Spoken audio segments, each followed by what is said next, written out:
अस्सलाम वालेकुम all students, कैसे हैं? बिल्कुल ठीक। मुझे उम्मीद है कि आप सारे बिल्कुल ठीक होंगे।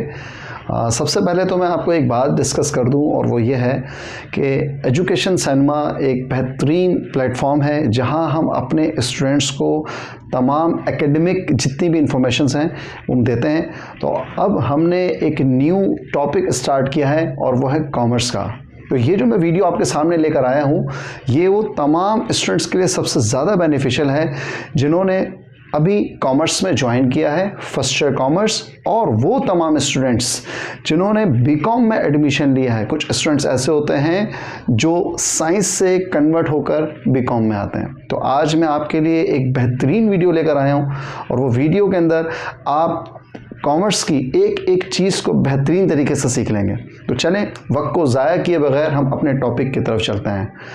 तो सबसे पहले तो स्टूडेंट्स जब कॉमर्स की फील्ड में आता है तो सबसे अहम क्वेश्चन जो उसके दिमाग में है और वो ये है कि what is commerce. Commerce and business both are same. Commerce and business both are same. Commerce के स्टूडेंट्स जब एडमिशन लेते हैं तो उन्हें सबसे पहले अहम बात ये पता होनी चाहिए कि कॉमर्स की फील्ड बेसिकली है क्या। कॉमर्स की फील्ड सिर्फ और सिर्फ बिज़नेस की फील्ड है और बिज़नेस की फील्ड के नॉलेज में हमें क्या क्या पढ़ना होता है। जब स्टूडेंट कॉमर्स की फील्ड चूज़ करता है तो उसके दिमाग में सबसे पहले चीज़ आती है और वो है अकाउंटिंग। What is accounting. तो चलें हम अपने वक्त को ज़ाया किए बगैर अपने टॉपिक पर कन्वर्ट होते हैं। हमारा टॉपिक है what is accounting.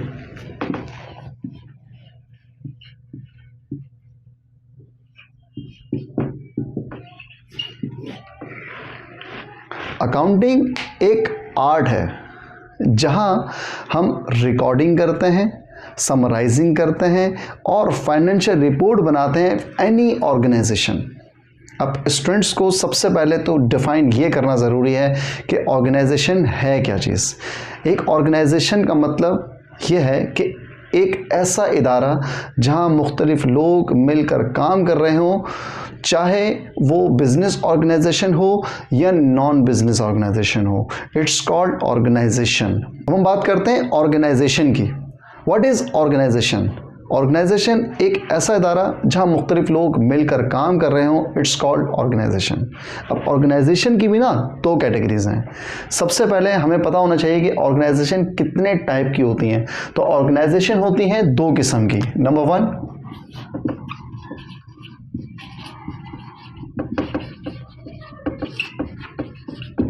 Non business organisation. ये वो ऑर्गेनाइजेशंस हैं जहां कोई काम तो परफॉर्म हो रहा है लेकिन मकसद प्रॉफिट नहीं है। लाइक फलाही इदारे, वो इदारे जहां मुख्तलिफ लोग किसी एक्टिविटी को परफॉर्म कर रहे हैं लेकिन उनका मेन मोटिव प्रॉफिट कमाना नहीं है। It's called non business organisation. तो अब हम बात करते हैं बिजनेस ऑर्गेनाइजेशन की। बिजनेस ऑर्गेनाइजेशन क्या है?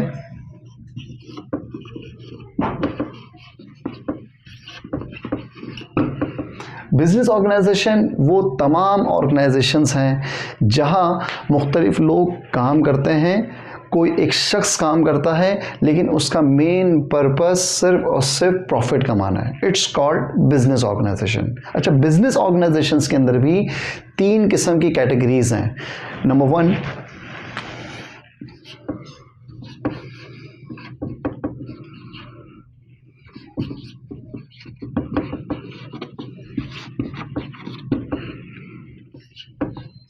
Service business organisation.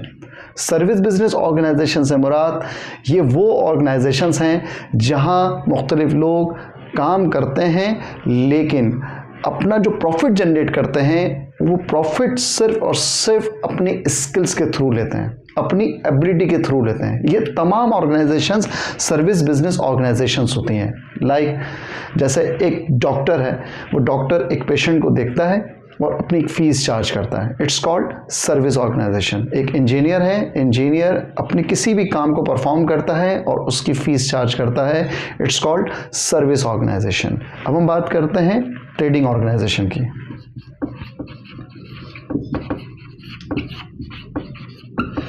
Trading organisation trading organisation से मुराद यहाँ जो बिजनेस किया जाएगा, यहाँ जो प्रॉफिट किया जाएगा, सिर्फ और सिर्फ कोई चीज़ बेचकर ही प्रॉफिट कमाया जा सकता है।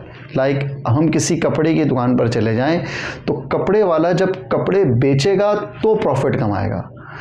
किसी हम बेकरी में चले जाएं, जहाँ जब कोई चीज़ बिकेंगी तो वो प्रॉफिट कमाएगा। हम किसी स्टेशनरी की दुकान पे चले जाएं, वहाँ बुक्स सेल आउट होंगी तो वो प्रॉफिट कमाएगा। It's called trading organisation. अब हम बात करते हैं लास्ट,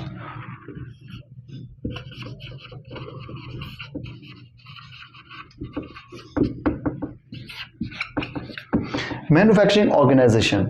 मैन्युफैक्चरिंग ऑर्गेनाइजेशंस में तो तमाम ऑर्गेनाइजेशंस शामिल होती हैं जहां कोई चीज़ बनाकर प्रॉफिट किया जाता है। लाइक टेक्सटाइल इंडस्ट्रीज़, जहां कपड़ा बनाया जाता है और उसके बाद उसे बेचा जाता है। तो सिंपल हमारे स्टूडेंट्स को ये बात समझना ज़रूरी है कि सर्विस ऑर्गेनाइजेशंस में वो तमाम ऑर्गेनाइजेशंस जहां प्रॉफिट जनरेट होगा लेकिन अपनी स्किल्स और अपनी एबिलिटी के थ्रू। ट्रेडिंग ऑर्गेनाइजेशंस में हम प्रॉफिट जनरेट करेंगे, कोई चीज़ सेल आउट करके उस पर प्रॉफिट जनरेट करेंगे। It's called trading organisation. Manufacturing organisation से मुराद वो तमाम ऑर्गेनाइजेशंस जहां हम कोई चीज़ बनाकर फिर उसको सेल आउट करेंगे और उस पर प्रॉफिट जनरेट करेंगे, तो इट्स कॉल्ड मैन्युफैक्चरिंग ऑर्गेनाइजेशन। ये तो था पूरा एक इंट्रो ऑर्गेनाइजेशन का। अब हम जब बिजनेस ऑर्गेनाइजेशन और नॉन बिजनेस ऑर्गेनाइजेशन की बात कर रहे हैं तो मकसद हमारा सिर्फ और सिर्फ ये है कि हमारी अकाउंटिंग इस्तेमाल कहाँ होगी। हमारी अकाउंटिंग बिजनेस ऑर्गेनाइजेशन में भी यूज़ होगी, हमारी अकाउंटिंग इन बिजनेस ऑर्गेनाइजेशन और नॉन बिजनेस ऑर्गेनाइजेशन, दोनों ऑर्गेनाइजेशंस में अकाउंटिंग होती है। जब कोई भी काम परफॉर्म किया जाता है तो उसको रिकॉर्ड किया जाता है, और अकाउंटिंग तो एक आर्ट है रिकॉर्डिंग का, समराइजिंग का और फाइनेंशियल रिपोर्ट्स का।